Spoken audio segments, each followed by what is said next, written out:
Hello, and welcome to my channel. My name is Jonathan Cohn, and today I will be providing my spoiler-free book review of the book Typhon Pact, Zero-Sum Game by David Mack. This is the first book in the Typhon Pact series, which was a series of books released from 2010 to 2012. These books had various different authors, including David Mack, Christopher Bennett wrote a book, Dayton Ward wrote a book, and then David R. George wrote 3 books in this series, and then Una McCormick wrote 1. So you had a total of 7 books in the series. This is the first one, and this has the big epic struggle between the Federation and all the Khitomer Accord signatories and the Typhon Pact. And this book, as you can tell by the cover, focuses on the characters of Julian Bashir and Ezri Dax. There are other characters heavily involved, but they're the primary characters in this. So to begin with, I'll discuss that I've really enjoyed a lot of David Mack's works. He wrote the trilogy, the Destiny trilogy, which I thought was really well done. He also wrote one of my favorite Star Trek novels, which is A Ceremony of Losses, which was just, some of the best themes ever in Star Trek. He also wrote some really entertaining books in the Coda series. He wrote one book there. He also wrote some good books in the, what was it called? The A Time 2 series, and even some of his Vanguard stuff was good. This book, unfortunately, felt like his most mediocre book. It is not a bad book. No, it is not a bad book.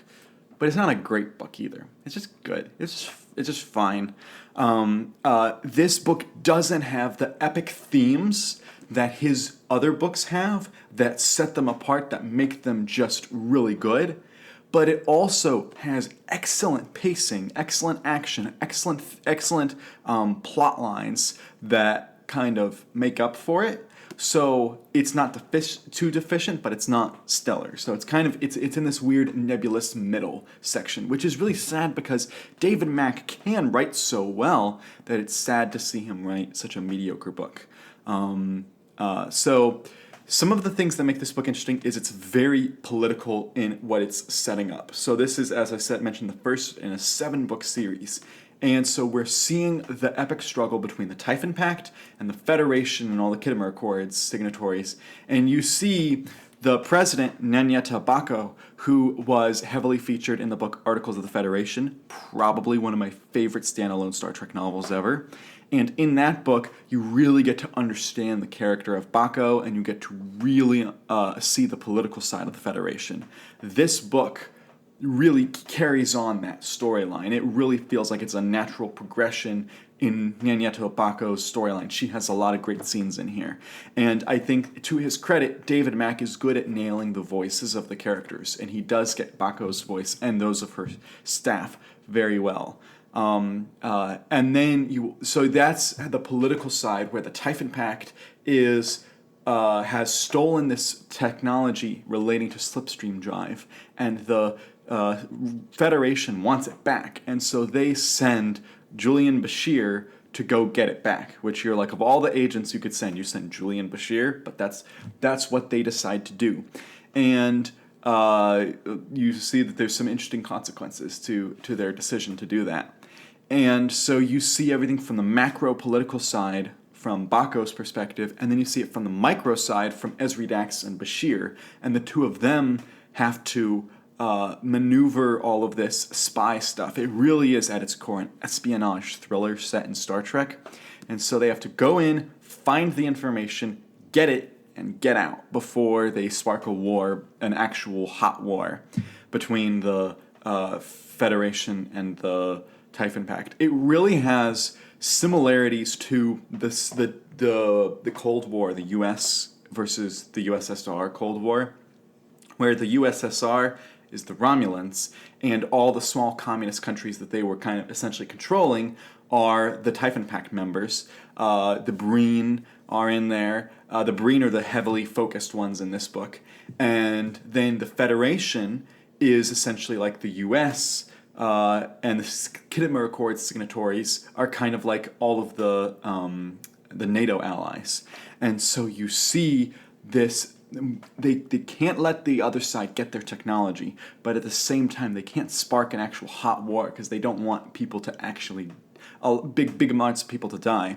But Julian Bashir is sent along with another character to go and get this technology back. And he has to grapple with, I'm a doctor, but I am being forced to kill people in this mission. And it's a very interesting line to walk. Unfortunately, David Mack does not fully explore that theme. He touches on it. It's very light in the book. He kind of has Julian Bashir think about it for a second, and then he goes on to something else. And those themes are explored much better in some of the later books, like the Fall books, and also in the Section 31 novels that have to do with Bashir. But here, it's just not touched on rightly, and so I'm like, if you want the real heavy aspects of that storyline, read those other books. This is more if you just want to see where it started and where he's going.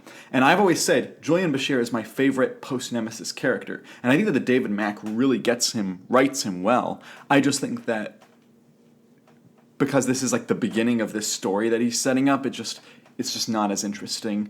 He didn't set it up with enough oomph that the later books actually have. And Esri Dax is well written here. She's particularly really interesting when she's talking with her commanding officer, with her first officer, Sam Bowers. The two of them have a good captain-first officer dynamic that I really like. But she didn't get a whole lot of attention. The books that she's been in that are not this book that I've liked a little bit better as well. I think that he can write her better.